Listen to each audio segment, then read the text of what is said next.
talking with the experts.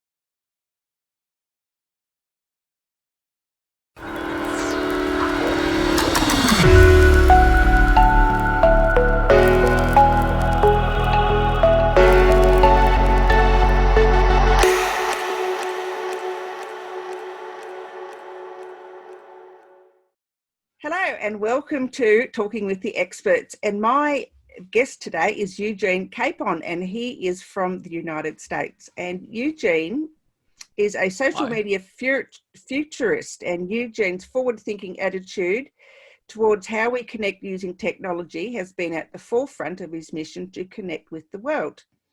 In 2014, he graduated with a Bachelor of Arts in Liberal Arts with an emphasis on YouTube studies from Evergreen State. Upon graduation, he went to work at the YouTube consulting agency Press Play.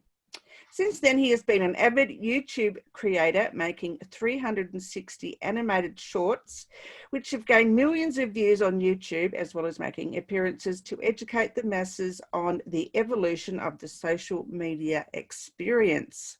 Wow, excellent background, Eugene. Thank you so much for joining me today. How are you? I'm really good. Thank you for agreeing to have me on. Yeah, so tell me a little bit about what it is that you actually do with YouTube. I mean, I know that you've made short videos and so forth, but what else do you do there? So in the short answer is I'm a YouTube content creator. The long answer is I'm the CEO of Studio Capon, which is a XR content creation and animation studio in Tacoma, Washington, in the United States. We're best known for creating the show Glitched, which was the first NVR talk show to be ordered as if it was a TV show. And we actually ran for 3 seasons. When you look at the things that I've done on YouTube, the majority of projects that we've released are 360 animated films. So they're basically 3 degrees of freedom videos that you can look around at. Oh, wow, that's impressive. Okay, so getting into social media and so forth with businesses, how can you explain how what you do can help a small business? Okay, so in the world of social media, nobody likes to be sold to, right? Absolutely. And yet brands sometimes spend upwards of millions and millions of dollars to basically advocate for their specific brand to basically gain said trust. Well, we focus in basically making social media fun and entertainment. So instead of creating just straight ads, we work on creating pieces that rely on influencers, and we create pieces that basically people don't realize they're being sold to. So have you ever heard of like the Harmon brothers? No, I haven't, I must say, but okay. So the Harmon brothers have one of the earliest examples of what I like to call advertising funtainment. And basically it's creating media that is so entertaining that you absolutely love the product, no matter what it is, by the end of the advertisement. Like okay. You don't feel like you're being sold to. Right. And so one of their biggest successes is a product called Squatty Potty. Squatty Potty. Squatty Potty. It was this company that went on to a TV show called Shark Tank to raise a bunch of money. They did pretty well for getting the brand out there into the world, but you know, what can you really do with what's basically considered a stool that just helps you poop better, right? Yeah. So they went to this team called the Harmon Brothers, and they were like, what can you do for our product? And what they did was they created this very unique commercial that featured a pooping unicorn and a crown prince giving you this overlay of information of how the product worked. and it is so hilarious to watch. Oh, I think That I've seen it. It's so memorable that it's one of the constant examples that I use when trying to sell our own products. We call it the Harmon brother effect. Okay, so in like an everyday social media, I guess, when people are posting, say, on Facebook, Instagram, LinkedIn, one of those, platforms, what, how can they not be salesy if, and it's really difficult to write good copy that doesn't make you sound like you're, actually trying to sell them something when you are. Of course. One of the best tactics is honestly just make fun of yourself. Talk to people as if, you're talking to a friend and not trying to sell. Look, nobody likes to sell. Nobody likes to be sold to, but everybody likes to make a friend. So if you convince them that you're, not trying, but you're simply trying to get to know them, their needs, their wants, their various problem points, and then you can offer solutions to those. But if you come straight out of the gate going, hey, you should buy my insurance, without even asking if they have insurance in the first place, odds are you're probably going to get the door slammed in your face. Right? It's quite difficult though when you're not that way inclined, I suppose, with your copy, and you really, especially when you're starting out and you want to really get your your product or your service out there in the public, and you don't want to you don't know what you're saying or how to say it. So there's ways and means around it. Can you explain a little bit more about that? Of course. So number one, you can hire somebody who's really good at writing, say, sketch comedy, or basically taking your product and putting it into a setting that isn't directly selling. If you're not going to go with direct advertising of a very humorous manner, you might consider influencer marketing. Now, influencers or YouTubers or Twitter celebrities or Instagram artists, they make their living basically creating content that appeals to an audience, right? Mm. So you might be like, hey, Rocket Jump, which is one of my favorite YouTube channels. They don't create a lot of content in the last couple of years because they've moved on to bigger things. But something that I really enjoyed about their content is whenever they had a sponsorship to sell a product, they created a short film around the idea of whatever it is. One of the deals that they actually had was with a company called Crunchyroll, which is an anime streaming service. And so they created a TV show that was basically cops and robbers, but it was taking place where everybody was incredibly affected by the anime world. So a lot of anime references, a lot of subs versus dubs, if you're into the industry and you're well aware of, the sort of war that goes on within those communities. They're basically making fun of the content that they're being hired to sell. And influencers, honestly, they do this. That's how they make their living. So while you might go to a traditional route of trying to get a TV spot or a radio spot, odds are you can already tap into a pre-built market and fandom within influencer marketing. Hire them to create content around your brand or your product and be much more successful as far as trying to stretch that dollar. Yeah, products are probably easier to sell than services, I must say. You can't, how can you, I guess, make fun of a service with, you're trying to be serious, you want people to buy it? I don't think there is much of a difference in trying to sell either a product or a service.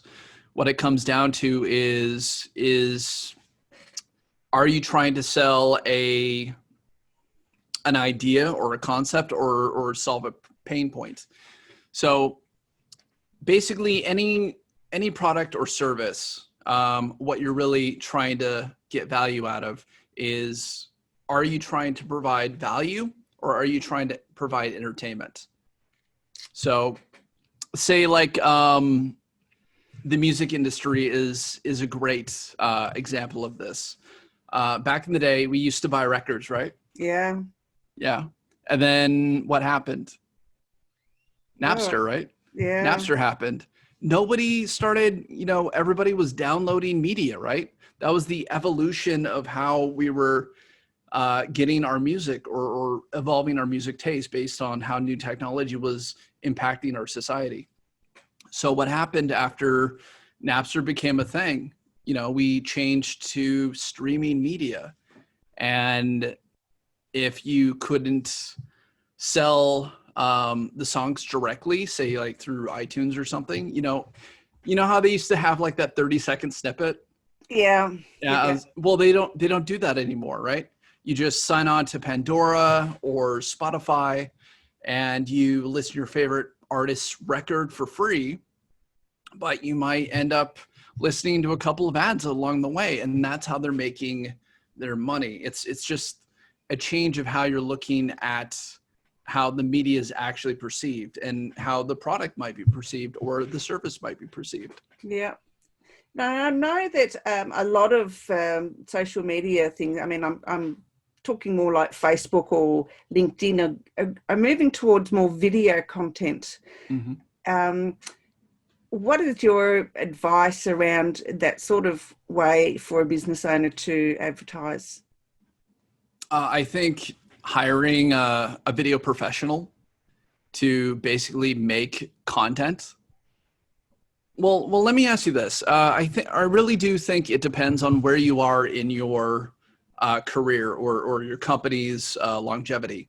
If you're just starting out, you might decide, you know what? We're just starting this product. We don't have a fan base. We don't know how to sell it to. You know what I'm going to do? I'm going to hire some local kid from the college in a film program, and I'm going to hire him to document me basically building this brand. And then as you're putting out that sort of content, you're getting people who are watching you. It doesn't really matter what the product is, but suddenly you're getting people who are suddenly invested in your journey. And, odds are they're probably going to want you to succeed, right? Yeah, absolutely. Yeah. So if they're getting emotionally invested in the journey of a product, odds are they're probably going to buy said product. Yeah, well, that's absolutely. I hadn't thought about using someone from the local college, but yeah, that's a great idea. I think I might promote that a little bit more in what I'm doing. So yeah. I definitely do think that people should be putting media content and their documentation as far as following the journey onto, say, LinkedIn and Facebook. Yeah. I definitely think video on LinkedIn is incredibly underutilized as a platform.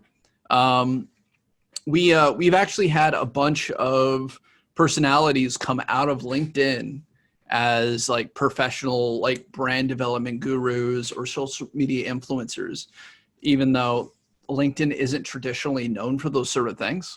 Yeah, it isn't. It's more, it is a business platform, and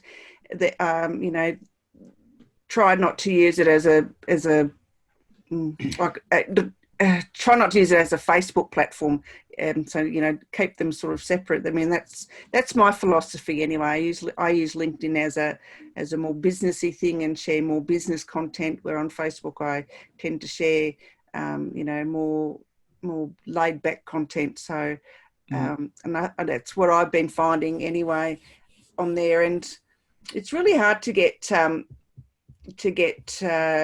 permission to do the videos on LinkedIn, to do live videos. It's quite a process, and it's quite a lengthy waiting period to do that, where on Facebook, you just press a button and you go live straight away. So, I don't really know why LinkedIn are making it so difficult for people to do lives on there, if it's based on, business content rather than social content. I think that's eventually going to change. I think right now they're just testing the waters to see how those, adding live video is going to affect how people work within the ecosystem of LinkedIn. Yeah. But at the same token, I would, probably prefer not to do live video on LinkedIn just because you want to do your distribution of content, right? Yeah, well, that's true. Yeah. But, I guess it depends on your business and how you feel about stuff and, your personality and if you can do lives, because not everyone's, confident enough to do them. Or wired for it. Yeah, absolutely. Absolutely. So, how is how do you think the current COVID situation is affecting social media as a whole? So I think almost overnight, we went from a gig economy to a live stream economy. So before it was, how can I hire people to do these small things? Or, how can I, teach a dance class? Or, how can I train people to go work out at the gym? And suddenly it's, hey, let me teach you how to, work out or teach you how to, learn a new dance, but we're going to do it through live streaming. Yeah. When that happened, a business partner of mine, his wife owns a dance studio, or now his ex-wife owns a dance studio. And one of the things that very quickly we had to do was we had to migrate the entire business from an in-person class to a live stream class. And so we had to go in, set up cameras, set up computers for live streaming, set up restream.io so it could be streamed out to, where it needed to be. And then we needed to figure out some sort of payment system that actually worked for people to actually want to do the classes online. And I believe what we came up with was for every 3 classes that you took online, you got 1 in-person class for free when COVID got over. Yeah. And so it incentivized everybody to continue their education in this specific arena while basically banking on learning for the future. Yeah. And I think a lot of local businesses, or at least in my area, actually had to move that way. I know a personal trainer who basically went from, hey, I'm going to teach people in real life, to all of a sudden putting together a Udemy course online to basically do like, hey, for 6 weeks, you can lose all your body fat. Here's exactly how you do it. I actually bought into it, and I lost probably 35 pounds during COVID. Wow, that's amazing. I know.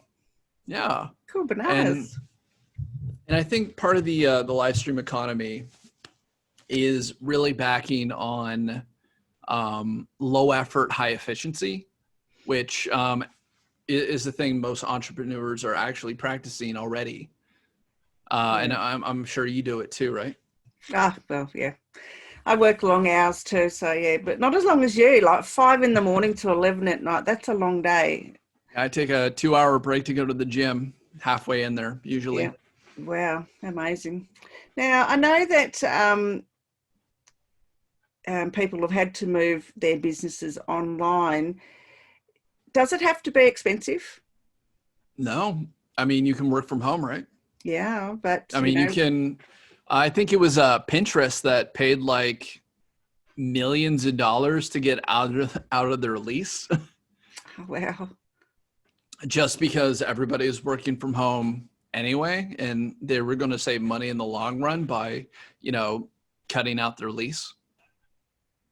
Yeah. All right. So, like what I guess, equipment set up, like, microphones, cameras, what else would you need? Lighting?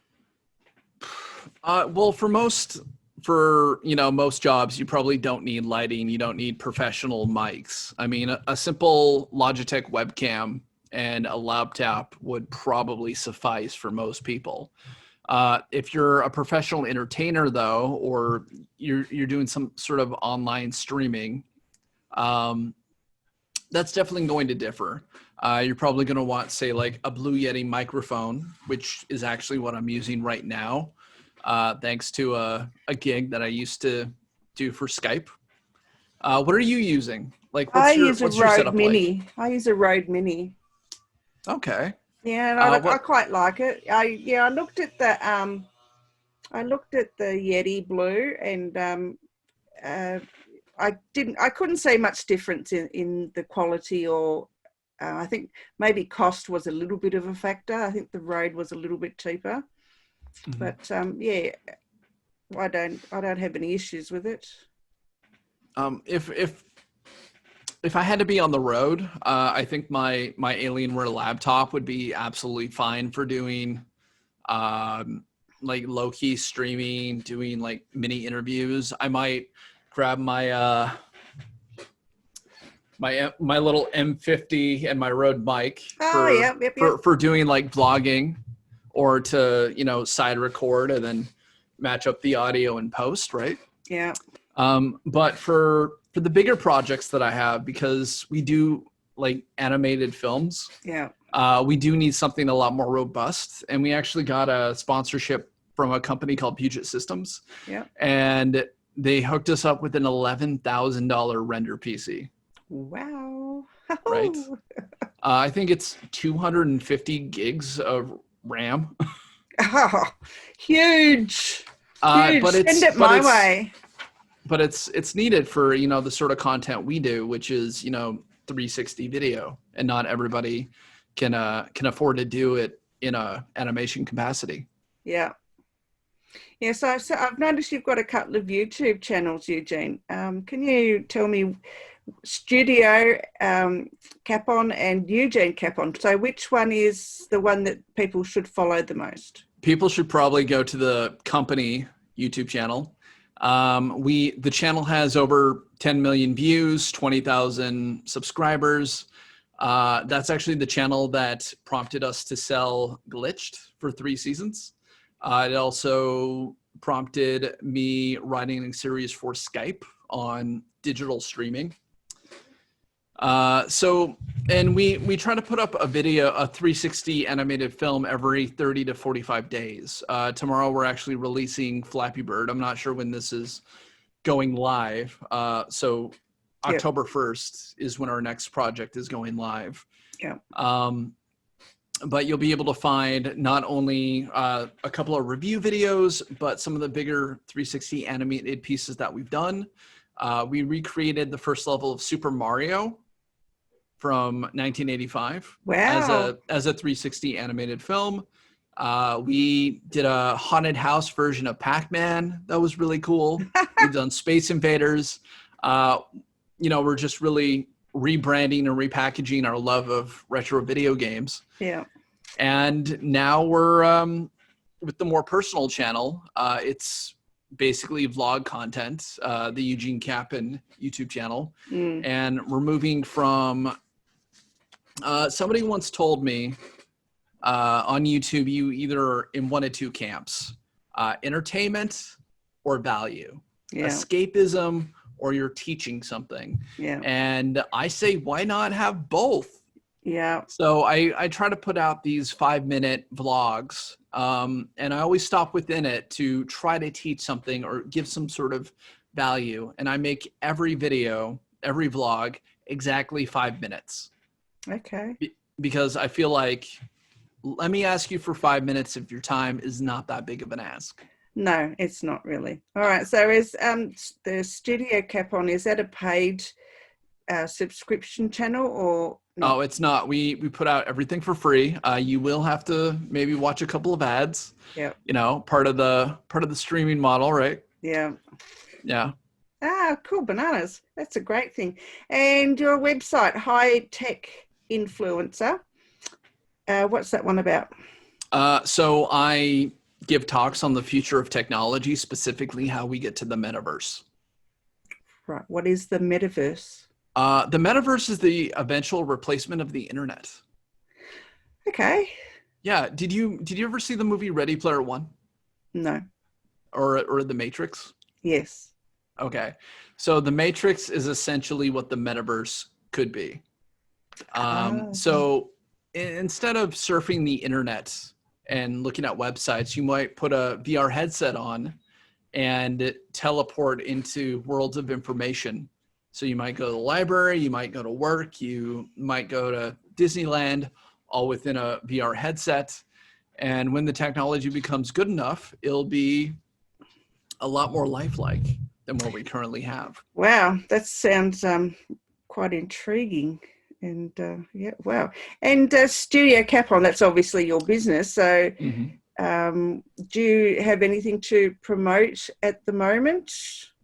Not at this moment. A lot of the stuff we have is under NDA.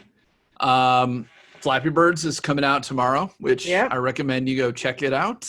Right. And then stay tuned for some music-related VR content news that we hope to be dropping very soon. Terrific. All right, Eugene, that's got any final words for our business owners out there? Think about what you would tell yourself 10 years ago and then follow through. Good advice. Good advice. All right, Eugene, thank you so much for your time today. I do really appreciate it. I know our time difference was a bit of a challenge, but we've got through it. And so I really enjoyed talking with you, and thank you again. It was my pleasure, Rose.